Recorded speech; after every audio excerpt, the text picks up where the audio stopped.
우리는 지금 히브리서 말씀을 보고 있습니다. 우리는 창세기를 보고 있는 게 아니고 지금 히브리서를 해나가고 있습니다. 히브리서의 가장 큰 주제라고 말할 수 있다면 신약에서 가장 많이 인용한 그리스도 예언시, 그게 시편 110편이에요. 1절부터 4절을 가지고 히브리서를 이야기하는 겁니다. 주께서 내 주에게 이르시기를 내가 내 원수를 내 발등상이 되게 하기까지 너는 내 우편에 앉았으라. 그리고 4절에 계속해서 이르기를 주께서 여호와께서 맹세하여 가라사대 너는 멜기세덱의 반차를 좇은 대제사장이 되리라. 지금 이 두 구절을 가지고 이 히브리서 전체의 주제가 흘러가고 있고 그것에 필요한 구절들이 보충되어지고 있는 것입니다. 바로 이 가장 유명한 시편 110편의 이 예언은 한 분, 예수 그리스도에 대해서 두 가지로 설명을 하고 있어요.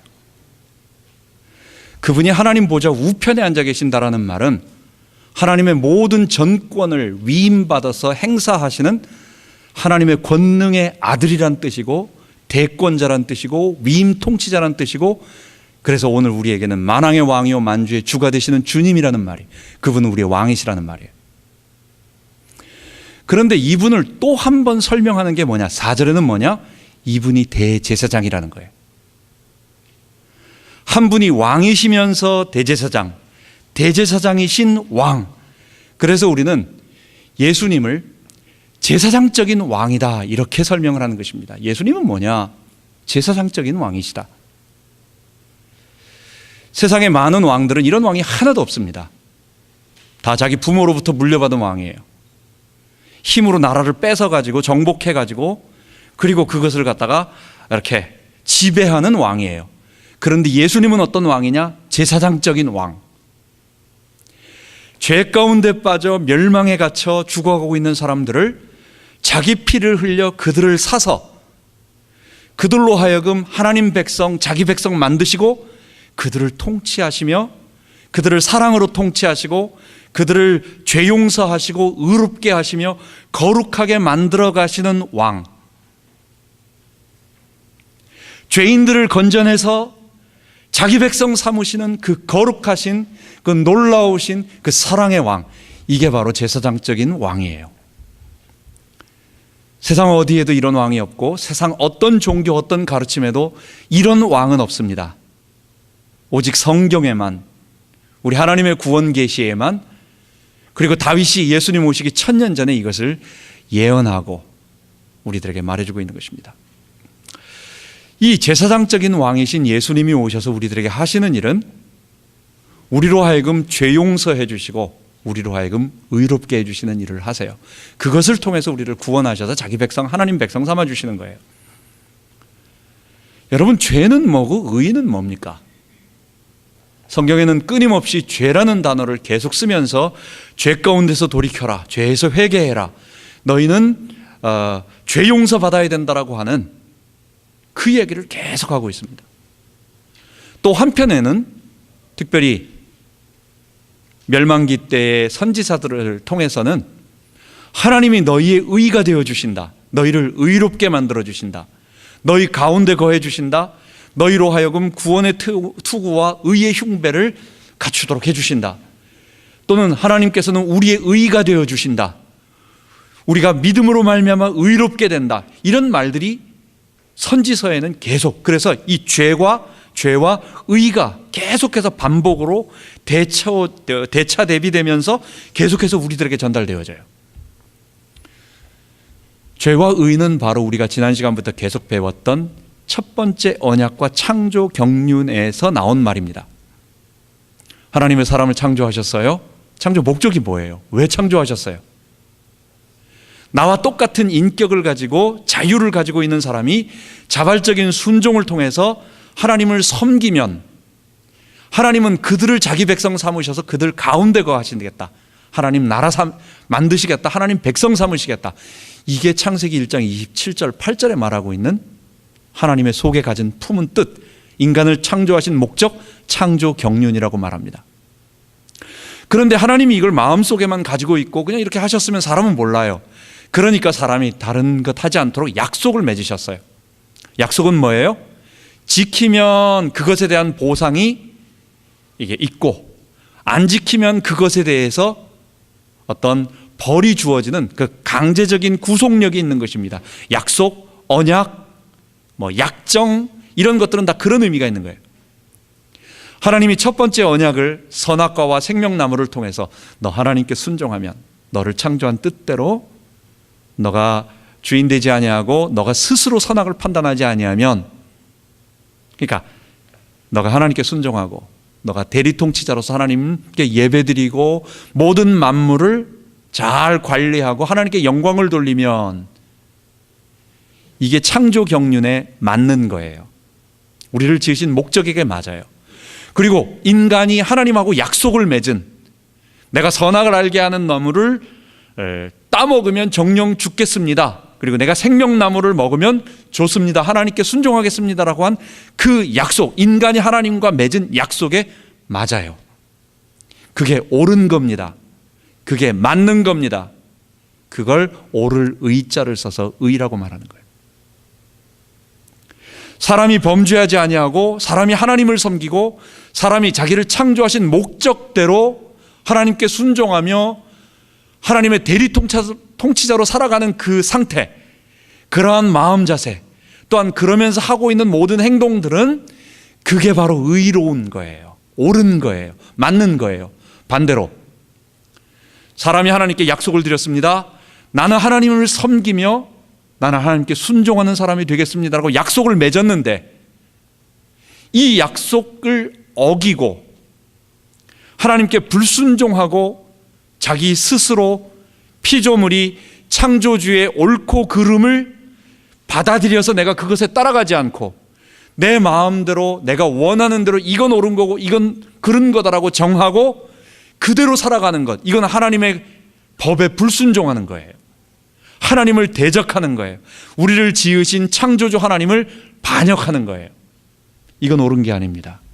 이건 의로운 게 아닙니다. 이것은 불의한 것입니다. 의가 없는 것입니다. 이 불의를 우리 성경에는 히브리어로 하타, 그리고 헬라어로 하말티아, 많이 들어보셨을 거예요. 하말티아 뭐냐, 관역에서 빗나갔다. 둘 다 똑같은 말이에요. 하타와 하말티아는 관역에서 빗나갔다. 즉 하나님이 우리를 창조하셔서 딱 맞춰놓은 그 규율과 그 법칙에서 빗나간 것, 벗어난 것, 틀린 것, 이게 불의고 이것을 죄라고 말하는 것입니다. 제사장적인 왕이 이 땅에 오셔서 죄인들을 건져내서 그들을 의로 덧입혀서 그들이 죄를 이기고 의롭게 점점 변화되어 가다가 우리 주의 재림과 우리 몸의 이 땅의 심판과 우리 몸의 부활이 있고 난 이후에 우리가 완전히 그리스도처럼 영원스럽게 부활되면, 그때는 우리 다 이런 죄가 없는 거룩한 하나님의 백성이 될 거예요. 그리스도는 그 일을 위해서 오셨어요. 그래서 그리스도는 우리에게 죄를 정결케 하시는 일과, 또는 죄를 정결케만 하면 안 돼요. 여러분, 죄를 정결케 한다는 말은 뭐예요? 죄라고 하는 것은 내가 저지른 일에 대한 형벌을 면제해 주는 겁니다. 죄의 용서라고 하는 것이. 내가 저지른 죄, 그럼 그 죄에 대한 값이 있을 거 아니에요. 뭔가 형벌이 있을 거 아니에요. 죄의 용서가 뭐예요? 그 죄에 대한 형벌을 면제해 주는 겁니다. 이거는 의로운 게 아니에요. 이건 죄가 없는 거죠. 의롭다라고 하는 것은 사람이 적극적으로 어떤 일을 행하는데 그 일은 죄 안 되는 일만 살살 골라가면서 이렇게 하는 게 아니라 거룩한 일, 의로운 일, 하나님의 뜻에 맞는 일, 이걸 적극적으로 하는 것입니다. 죄인이 죄 용서받는 것은 이전의 죄를 용서받는 것이고, 그리고 죄인이 앞으로 하나님 앞에 살아가면서 죄를 짓지 않고 의롭게 만들 수 있는 유일한 방법은 다른 방법이 없어요. 그리스도께서 우리 안에 주인으로 오셔서 우리 왕이 되어주시고 우리의 통치자가 되어주실 때 가능한 것입니다. 여러분, 생명나무 되시는 예수님, 에덴 동산에서 생명나무는 예수님이었다, 그건 아니에요. 그건 그대로 나무예요. 그런데 그 그 생명나무로 가는 길이 막혀졌고 인간들은 생명나무를 따먹을 수 없기 때문에 예수님께서 우리에게 생명나무로 찾아오셔서 우리와 접붙여 주시고 우리를 당신의 가지에, 포도나무 가지와 똑같이 우리를 예수님에게 접붙여 주심으로 말미암아 우리가 다 예수님의 생기를 받아서 생명의 열매를 맺을 수 있고 생명의 열매를 먹을 수 있는 그런 사람이 되어버렸어요.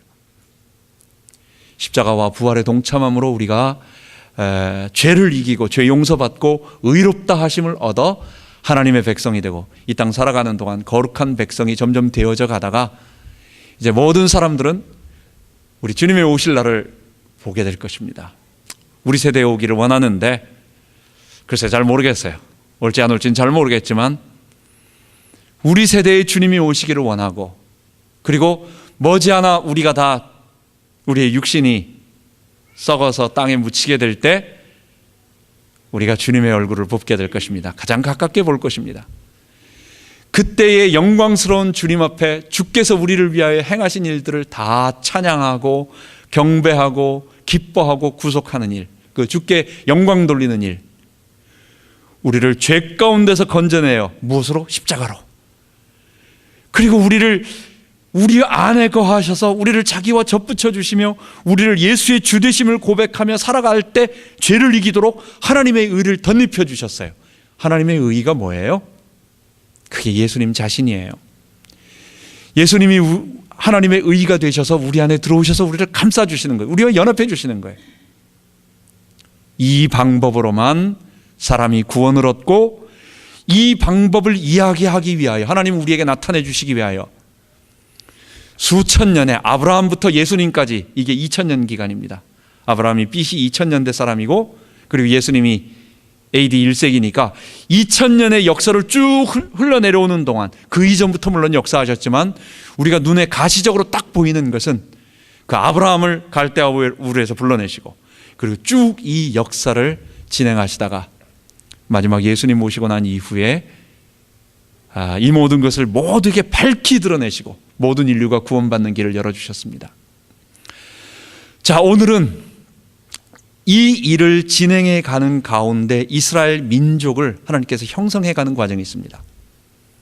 한꺼번에 모든 것을 확 바꾸는 것이 아니라 점진적으로 이 하나님의 계시를 조금씩 발전해 나가면서 실제로 이스라엘 민족이 형성되고 그 형성된 민족이 가나안으로 들어가고 하는 여러 단계 과정 그 2000년의 역사 속에서 사람은 고작 한 100년도 나이 들어서는 하나님 이렇게 쓰지 않잖아요. 그 다음 세대가 있잖아요. 그러니까 아브라함이 이제 뭐 한 175세 죽을 때 그때는 기록이 별로 없어요. 그냥 그때 살아있을 때는 하나님께서 그 다음에 이삭을 통해 가지고 또 하나님의 일들을 쭉 진행해 가시고 야곱이 어느 정도 될 때는 또 이삭 얘기는 없어요. 마지막에 죽었더라 그거 하나 나오는 거예요.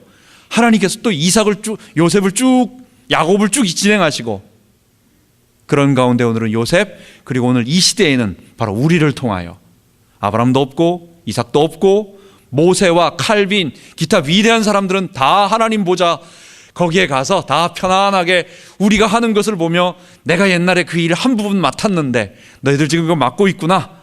우리를 기도해주고 격려해주고 우리가 오기를 기다리고 있을 거예요. 우리는 우리들보다 한참 먼저 하나님의 사역을 감당했던 요셉의 모습을 오늘 보는 것입니다.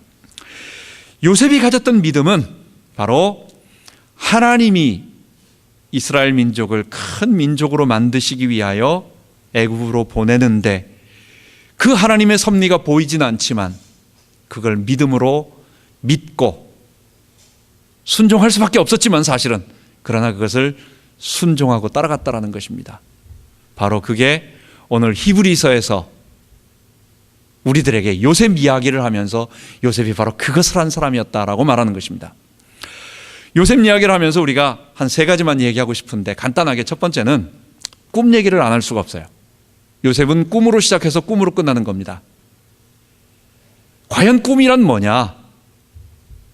여러분 꿈은 뭐라고 알고 있습니까? 우리가 잠을 잘 때 꾸는 꿈.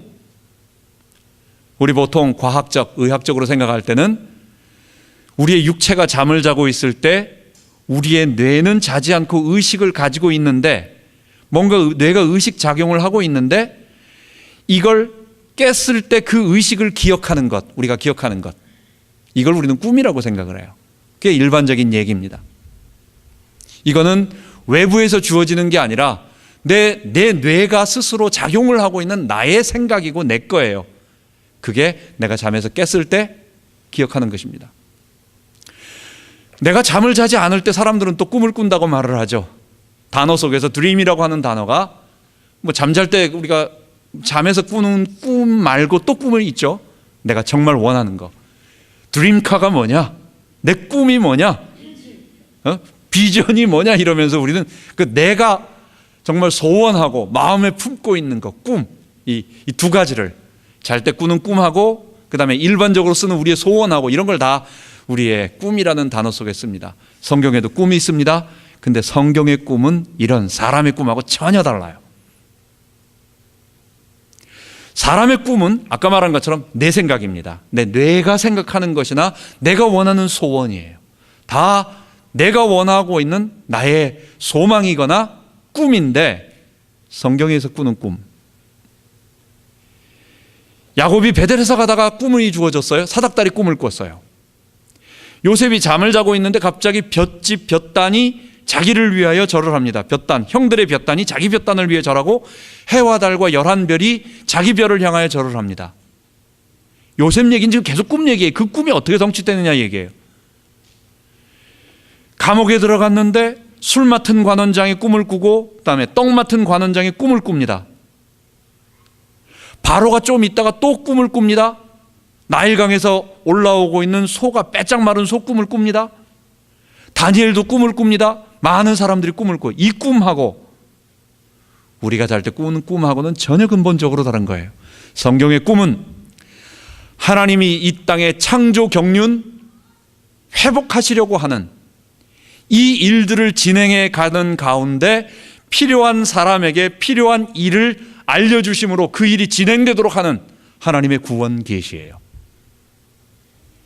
다시 말하지만 성경의 꿈은 우리가 일반적으로 생각하는 내 생각이나 내가 원하는 어떤 점쟁이의 꿈이 아니에요. 내가 원하는 내일을 알아맞히는 게 아니에요. 성경의 꿈은 하나님이 일방적으로 하나님이 원하시는 사람에게 그 사람이 오늘 밤 꼭 꿔야 되는데 이런 생각을 안 해도 하나님의 구원 계시가 진행되어져 가는데 일방적으로 부어주셔서 알게 하시고 그것을 따라서 갈 수 있도록 말해주는 꿈이에요. 하나님의 구원 계시입니다. 이런 구원 계시는 아까 말한 것처럼 그리스도의 십자가와 부활로 말미암아 모든 인류가 구원받는 거기에서 밝히 드러났고, 그리고 그 일을 하나님은 선명하게 기록으로 남겨주셨어요. 그리고 더 이상 변개되지 않도록 성경을 우리에게 남겨주심으로 말미암아 이제 하나님은 더 이상 구원 계시를 사람에게 주지 않습니다. 이미 성경에 기록했고 이전에 사람들을 통해서 밝히 드러냈고, 내가 사람들을 구원하는 방법은 이거다. 그리고 내가 이 땅을 하나님 나라로 다시 본래 창조 경륜 그 첫 번째 언약을 회복해서 내가 사람들 가운데 거하려고 하는데 그걸 회복하는 방법은 이거다 라고 하는 것을 말씀해 주셨고, 그것을 완전히 기록해 주셨어요. 오늘날 꿈과 계시는 없습니다. 구원받는 꿈과 계시, 구원의 계시로서의 더 이상의 꿈과 어떤 예언은 없는 것입니다. 물론 이 말은 저기 성경이 없는 곳에, 그곳에서 어떤 사람이 구원을 받아야 하는데 성경도 없고 아무것도 없을 때 하나님이 하실 수 있어요. 약간의 어떠한 것을 통해서 그 사람에게 말씀하심으로 말미암아 그가 그리스도를 받아들일 수 있는 어떤 그런 건 있을 수 있습니다. 또 하나님이 내 개인에게 어떤 필요한 부분을 말하기 위해서 또 나를 알려주시기 위해서 작은 이건 다 개인적인 것입니다. 그러나 성경을 능가하는 모든 사람들이 믿고 따라야 하는 사도적 계시가 권위가 있는 꿈과 계시와 그리고 그것을 사람들에게 말해주는 언약은 없는 것입니다. 하나님이 꿈과 계시를 요즘 말해주지 않는 이유가 있습니다. 여러분, 예언과 꿈과 계시, 성경의 예언도 선지자들에게 하나님이 주신 그 미래에 되어질 일을 알려주고 선지자들이 말로서 사람들에게 말해주는 것, 이걸 예언이라고 말합니다. 오늘 이 시대는 뭐예요? 하나님의 구원 계시를 사람들에게 밝히 말하고 드러내주고 그 가운데 들어올 수 있도록 하는 걸 예언이라고 말합니다. 근데 설교 그냥 막 아무 설교나 아무거나 그냥 강단에 섰다고 해서 그게 다 예언이 아니고, 하나님이 하시고자 하시는 구원 계시와 십자가와 구원에 동참하는 길과 그것을 구체적으로 어떻게 적용할 거며 미래에 우리의 하나님의 나라가 어떻게 이루어질 거며, 즉 선지자들에게 말씀하여 주셨던 것을 오늘 우리의 말로 풀어내는, 이 모든 적용하는 이런 모든 것들을 예언이라고 말하고, 이것이 아닌 것은 하나님의 예언이 아닌 것이에요. 하나님이 오늘 이런 예언 외에, 이런 계시 외에 꿈을 우리들에게 주지 않는 이유가 있습니다. 사람이 꿈과 계시와 예언을 통해서 한 번만 자기 미래를 알아맞혀 보세요. 여러분 어떻게 되겠습니까? 성경 절대로 안 읽습니다. 그리고 또 맞춰달라고 계속 그것만 바라보게 됩니다.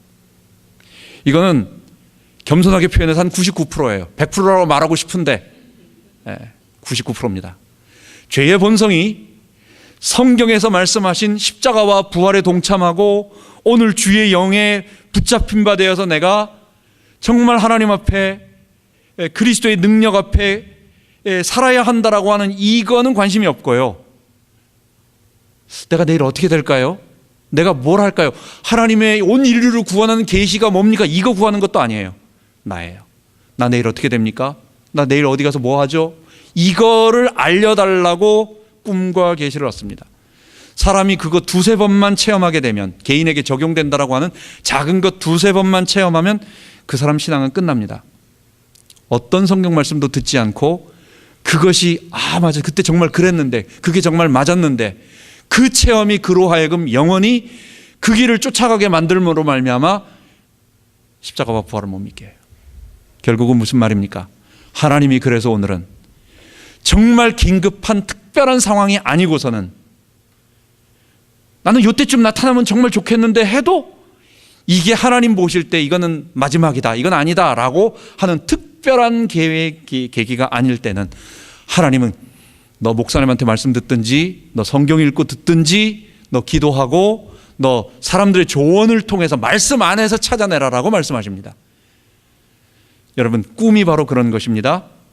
그런데 성경 구원 계시가 일어나기 전에는, 그런 하나님은 이것을 미리 사람에게 말씀해 주심으로 사람이 그 길을 따라갈 수 있도록 말씀해 주셨어요. 요셉의 꿈은 바로 그것입니다. 두 번째로 요셉이 애굽에 내려간 것은 정말 이거는 아주 극적인 성공 스토리입니다. 야곱은 자기 잘못 때문에, 자기가 잘못했어요. 야곱은 자기 죄 때문에 하나님이 그를 갖다가 어렵게 만들어서 큰 뺑뺑이를 돌리신 것입니다. 그러나 요셉은 이것과 전혀 상관없이 갑작스럽게 하나님의 섭리에 의해서 애굽으로 내려가게 되는 거예요. 내려가는 과정도 너무 밑바닥으로 내려갑니다. 사랑하는 형으로부터 죽이려고 하는 그 목숨의 위협을 당하게 되고, 그리고 나서 노예로 팔려갑니다. 첫 번째 큰 배신을 당해요. 10년 동안 그래도 잘 그 안에서 성실하게 일했더니 인정을 받았어요. 10년 정도 있어 모든 걸 다 맡겼어요. 그러니까 여기서 이제 내가 좀 정착을 하나 보다. 아주 큰 신뢰를 얻었는데, 그 보디발의 아내, 보디발이 사실은 사람 이름이 아니에요. 애굽 사람의 대표적인 그 애굽 사람이라고 하는 뜻의 일반 명사입니다. 그러나 뭐 우리는 아는 사람이 그 사람밖에 없으니까 그냥 보디발 하면 그렇게 되는 거예요. 그 높은 지위에 있는 시위대장 보디발이 요셉을 감옥에 가두게 됩니다. 두 번째 큰 배신을 당하게 됩니다. 들어오자마자 얼마 안 있어가지고 왕의 최측근이라고 말하는 그 술 맡은 관원장, 떡 맡은 관원장. 여러분, 옛날에는 황제와 왕의 모든 관심이 뭐겠어요? 자기 목숨 유지하고 자기 나라 유지하는 겁니다. 백성들이 굶어 죽건 이런 건 상관없어요. 김정은이 뭐 생각하겠어요? 인민이 배고픈 거 관심 없어요. 자기 정권 유지예요. 어떻게 하면 내가 이걸 유지하고 또 그 다음에 네 번째로 내려갈 수 있을까 말까 지금 생각할지는 모르겠는데 어쨌든 그거 하는 거예요. 먹는 거에 독탐은 어떻게 되겠어요? 그러니까 12대장 자기를 지키는 사람하고 먹는 거 이거 관장하는 사람은 최측근 아니면 아무나 안 지키는 거예요. 이 두 사람이 와가지고 감옥에 들어왔는데 꿈을 꿉니다. 요셉이 해결해 줬어요.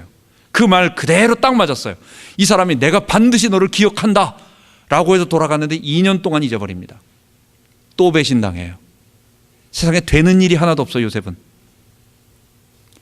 이게 뭐가 되는 게 있어야지. 주르락모하면 올라가 해야 되는데 이게 자꾸만 내려가는 거예요.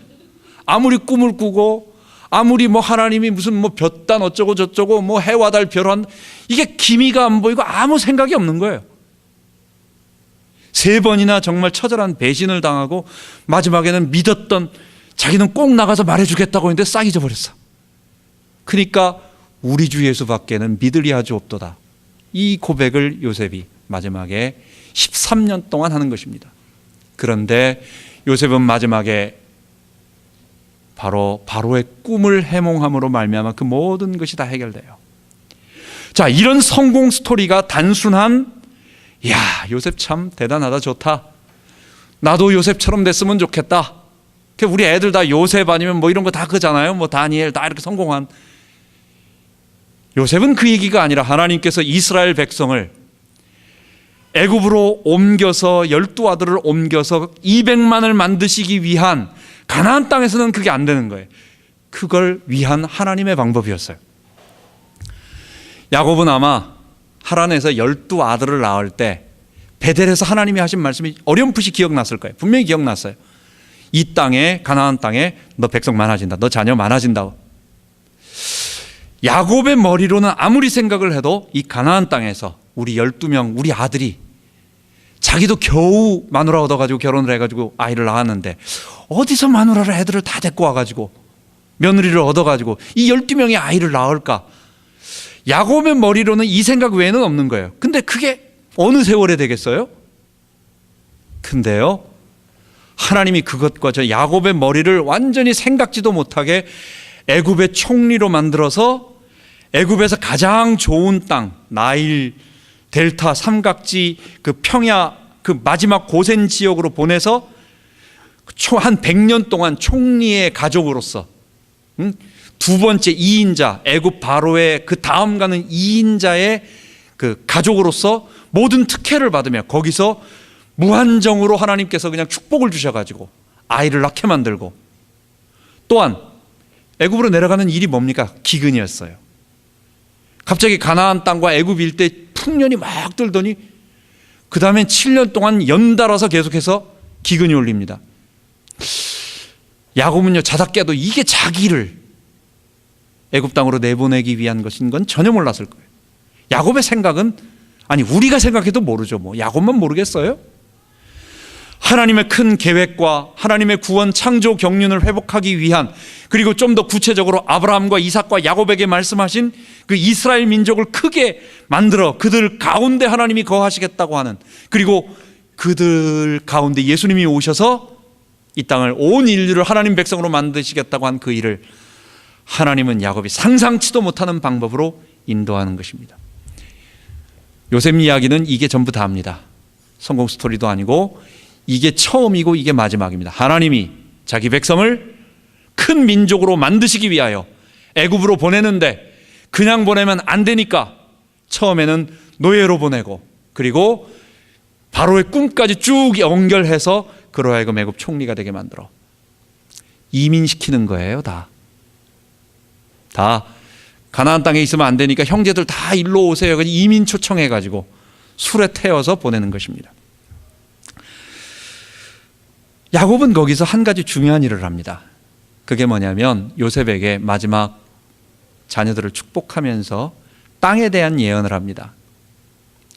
내가 베델에 꿈을 꿀 때 하나님께서 분명히 말씀하여 주셨다. 이 가나안 땅 내게 준다고 하셨다. 그리고 내 백성 많아진다고 하셨다. 그러니까 나를 애굽에 그 당시 피라미드 있었어요. 아브라함 당시에도 피라미드가 있었습니다. 그 연대적으로 본다면. 그럼 분명히 야곱도 한 피라미드는 하나 얻었을 겁니다. 어딘가 큼지막한 그거 하나 속에 갇혀서 이렇게 딱 그래도 무덤 하나는 좋은데 묻혔을 거예요. 그런데 야곱은 분명히 말하기를 나를 애굽에 묻지 말고 맹세해라. 나를 내 조상 아브라함과 이삭 그리고 그들의 묻혀있고 내 아내 레아가 묻혀있는 그 막벨라 굴 헤브론에다 묻어달라. 맹세해라 라고 분명히 말을 했어요. 그리고 나서 또 한 가지를 얘기합니다. 요셉아, 내가 너에게 다른 자들에게 주지 않고 너에게 세겜 땅을 내가 너에게 주겠다. 이 세겜 땅은 내가 전에 세겜의 왕 하몰에게 내가 돈을 주고 산 거다. 아브람과 야곱은 돈 주고 산 땅이 딱 두 개 있어요. 알죠? 헤브론에 있는 굴 하나, 그리고 세겜 땅에 있는 세겜 도시 전체 산 거 아니에요. 그 밭 하나 샀어요. 이 두 개를 주면서 너도 여기 묻혀라. 너도 여기 묻혀라라고 예언을 합니다. 요셉이요. 그리고 세겜 땅에 요셉이 가봤을까요? 안 가봤을까요? 그리고 야곱이 가봤을까요? 안 가봤을까요? 400년 후에 가보는 겁니다. 이거 어디 뭐 등기 이전이나 무슨 뭐 우리 이렇게 그 타이틀 이렇게 해놓는 거 없어요. 거기에 뭐 돈 100 그거 주고 은 100을 주고 사가지고 거기에 뭐 자식이 삽니까? 누가 삽니까? 그냥 그 사람들이 사는 거예요.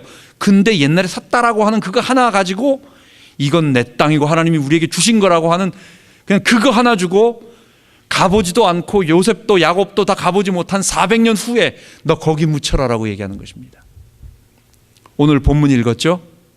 모세가 430년 후에 야곱의 시체를 요셉의 뼈를 가지고 나오고 40년 동안 광야 돌아다니면서 뼈를 들고 다니고 가나안 정복 전쟁을 통해 가지고 마친 후에 그때 세겜에 가가지고 그 요셉의 무덤을 만듭니다. 왜 이렇게 요셉에게 야곱은 이 세겜 땅에 묻으라고 했을까? 여러분, 요셉은 야곱에게 있어서 굉장히 중요한 아들이고 또 실제로 한 일을 한번 보세요. 그잖아요. 제일 성공한 아들이고 세상 속된 말로 가장 사랑하고 가장 성공한 아들이에요. 근데 너는 막벨라 굴에 묻혀라 이렇게만 헤브론에 묻히라 하지 않고 왜 세겜 땅에 묻히라고 그랬을까? 저 개인적으로는 뭐 여러 가지 더 있겠지만 그냥 제일 핵심적인 거라고 말한다면 지도적으로 본다면 가나안의 핵심 한 7, 80%라고 말할 수 있는 것은 저기 원으로 파란색 원으로 만든 제가 이렇게 표시한 그 거기를 가나안 중앙 산지라고 말합니다. 저 중앙 산지는 남쪽의 꼭대기가 헤브론이고 북쪽 꼭대기가 세겜이에요. 저 위쪽으로 조금 더 갈 수 있지만 거기는 산지로 막혀 있고 그 위의 도시는 사실은 왼쪽으로 해가지고 조금 꺾어져 들어가는 데가 사마리아, 아합이 그 오므리가 북이스라엘의 수도로 만들었던 사마리아 성, 그게 하나 있고 조금 더 위로 올라가면 그냥 도단이라고 하는 그냥 야곱이 그 요셉이 그 잡혀가지고 팔려갔던 그 지역 하나 있습니다. 그거 넘어가면 바로 이스라엘 평원이에요. 그러니까 저 북쪽 끝에는 가장 대표적인 그 도시가 세겜이에요. 그러니까 남쪽 끝에 하고 북쪽 끝에 제일 중심되는 도시를 갖다가 딱 정해놓고 우리는 이쪽에 묻혀서 이 땅은 하나님이 우리에게 주신다. 그리고 가장 중요한 너 거기에 묻혀서 이 땅을 하나님이 우리에게 주셨다라는 것을 고백해라.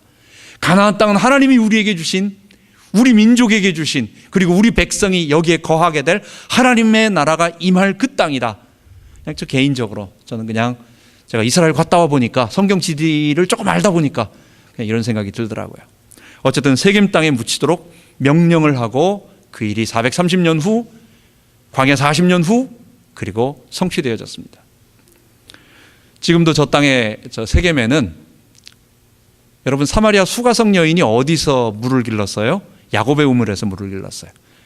세겜 땅에 야곱의 우물이 있고 그리고 바로 거기서 얼마 안 간 곳에 지금 현재 요셉의 무덤이 있습니다. 자, 마지막으로 이제 요셉이 형들을 시험한 이유 세 번째입니다.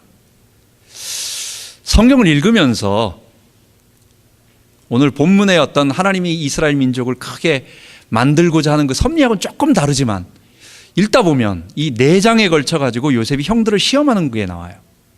그래서 저도 옛날에는 요셉이 참 왜 이렇게 형들을 골릴까? 이게 무슨 의미가 있을까? 형들이 왔는데 형들에게 처음에는 잘해줬다가 정탐꾼이라고 속여가지고 그걸 누명을 씌워가지고 시므온을 잡아둡니다. 그리고 나서 다시 형들을 돌려보내면서 너희 한 말이 진짜인 줄 알면 너가 말한 그 베냐민을 데리고 와라. 그래가지고 억지로 베냐민을 데리고 오고 그리고 그를 또 노예로 잡습니다. 그러니까 이 4장에 걸쳐가지고 요셉이 형들을 속였다가 안 속였다가 속였다 하는 이 모든 과정은 사실은 하나를 말하는 거예요. 그건 뭐냐? 베냐민을 데리고 와서 내가 그를 노예라고 삼으려고 할 때에, 내가 노예를 삼겠다고 말할 때 형들이 어떻게 하나라고 하는 걸 보려고 하는 걸 시험하는 거예요. 그 앞에 있는 많은 이야기들은 결국 그 얘기를 하고자 하는 거예요. 요셉은 왜 이런 시험을 했을까? 요셉이 형들에 대한 보복을 하는 건 아닌 것 같아요. 그죠? 요셉이 형들을 마치 고양이가 그 쥐를 갖다가 이렇게 턱턱 치면서 장난치는 것도 아닌 것 같아요. 지금 그런 건 아닌 것 같아요. 근데 요셉이 하는 것을 보면 알듯 모를 듯 지금 막 이렇게 놀리는 것 같이 형들을 지금 쩔쩔매게 만들면서 지금 이러고 있어요. 그리고 맨 마지막에 한 말이 그거예요. 맨 마지막에 하는 일이 뭐예요? 이 베냐민을 내가 노예로 삼겠는데 형들은 다 가라고. 내 이 베냐민 삼겠다고. 노예로 삼겠다고. 여러분, 베냐민 누구예요? 자기 친동생이에요. 두 번째, 현재 아버지가 가장 사랑하는 아들입니다. 자기하고 똑같은 위치예요.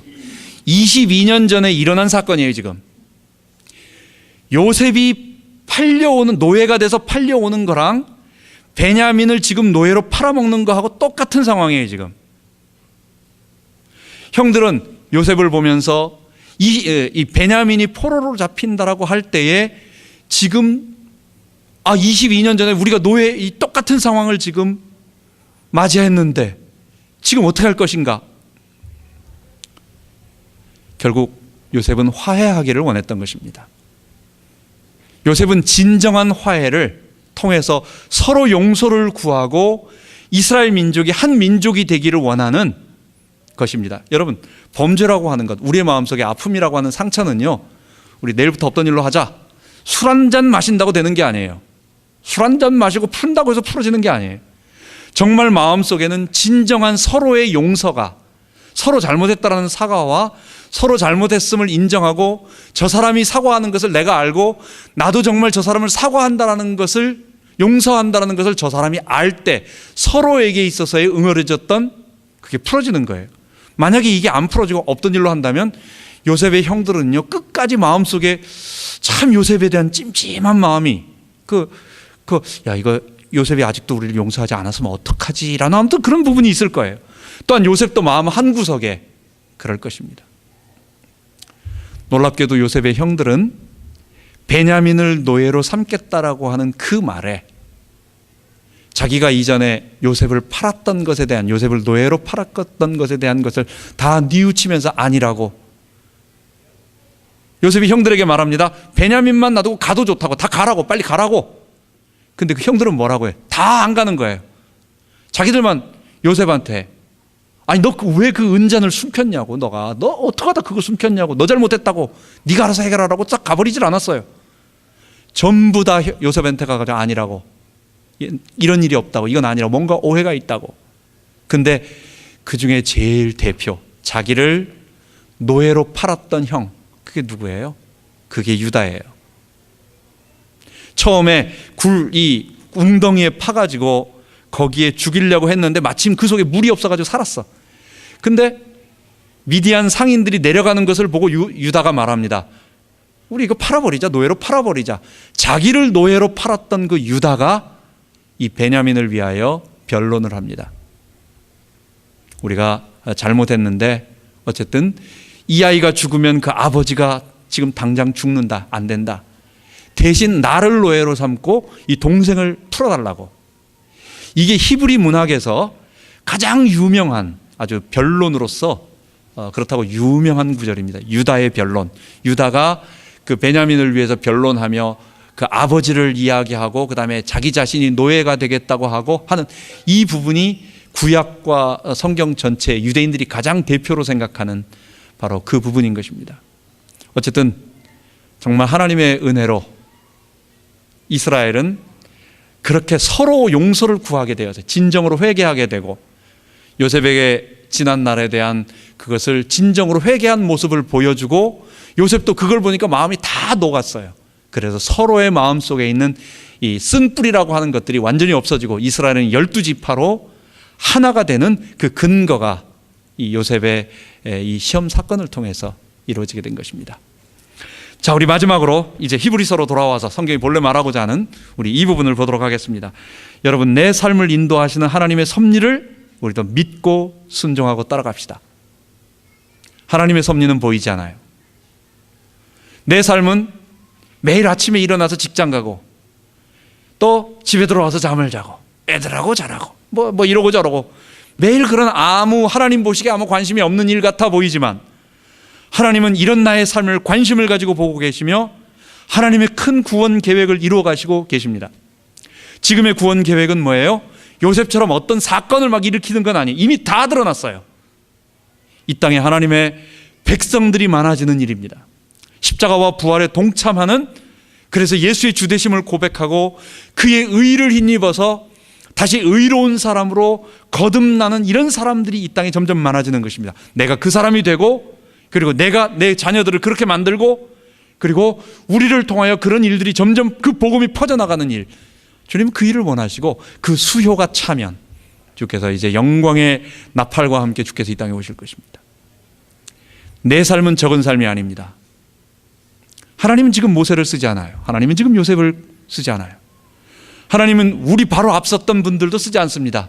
이미 그들에게 쓰셨던 일들을 우리들에게 넘겨주셨어요. 우리가 최소한 지금 어떤 사역을 맡고 어떤 교회에서 중책을 맡고 우리가 이제 은퇴하지 않고 어떤 사역을 감당하는 이 순간만큼 하나님의 모든 관심은 야곱에게도 요셉에게도 있지 않고 바로 우리에게 있는 것입니다. 내 사역을 하나님은 관심 갖고 계시고 하나님은 내 작은 일, 내가 하고 있는 산업, 내가 하고 있는 작은 메시지 전하는 작은 사역, 내가 교회를 섬기고 내가 봉사하는 이 일을 통하여 하나님의 일을 이루어나가기를 원해요. 야곱은 자다 깨도 하나님이 흉년을 통해서 하나님이 요셉을 그렇게 팔아서 그런 일을 이룬다는 상상을 못해요. 오늘 내가 하고 있는 작은 일, 이 일을 통하여 하나님은 우리가 알지 못하는 크고 비밀한 일을 이루실 것입니다. 여러분, 이 일에 들어있는 내가 감사하고 기쁜 것입니다. 그것을 감사하고 야곱처럼 또는 요셉처럼 안 보인다고 징징대지 말고 하나님 꿈 좀 꾸게 해줘. 나도 요셉처럼 꿈 꿔가지고 나도 좀 뭐 큰 거 하나 좀 해주세요. 나 좀 다른 사람하고 다르게, 나 요셉처럼 총리 한번 시켜주세요. 이런 거 생각하지 말고, 여러분, 우리 하나님께서 이 땅을 변화시키는 이 거룩한 사역 속에, 그리고 이 주님이 세우신 교회, 우리 주님의 교회, 그리고 다른 지역 교회들은 또 거기에 맞는 지역 교회와 함께 손잡고 이 땅에 하나님 나라 이루는 일 우리가 일어나가길 바랍니다. 기도하겠습니다. 하나님 아버지, 하나님께서 요셉을 애굽에 보내심은 그 개인에게 관심이 있는 것이 아니라 이스라엘 민족을 하나님 나라로 큰 민족으로 만드시기 위한 그 과정 속에 그 급작스럽게 너무너무 좀 드러나게 하나님 드라마틱하게 하나님 그 일을 이루신 것 뿐이었습니다. 하나님, 우리도 똑같이 하나님의 섭리 속에 들어있는데 이제는 이 복음이 온 땅에 퍼지는 그 일을 하나님 우리에게 원하시고 맡기시고 준비시키고 계십니다. 우리가 이 일을 체험하며 기뻐하며 믿음의 사람들이 그것을 바라보고 순종하며 갔듯이 우리 또한 그 길을 믿음으로 나아가게 하여 주옵소서. 우리 주 예수 그리스도 이름으로 기도하옵나이다. 아멘.